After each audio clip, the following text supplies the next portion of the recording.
കെട്ടിക്കൊള്ളത്തിൽ പനിയാന്നാ പറഞ്ഞേ. എടാ നമുക്കൊന്ന് രണ്ടെണ്ണം അടിച്ചോട്ടെ. പക്ഷെ ഇവിടെ പട്ടി ഉണ്ടോ?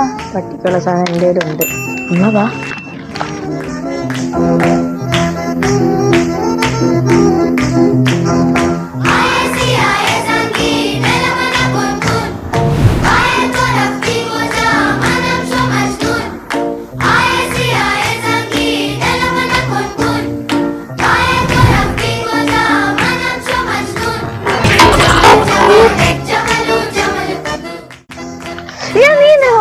ഞാനെപ്പോഴാ സൗണ്ട് ഉണ്ടാക്കിയ? നീയല്ലേ സൗണ്ട് ഉണ്ടാക്കിയേ?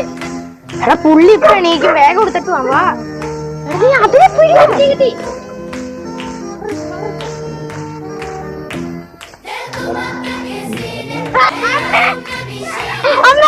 ഞാനാണ്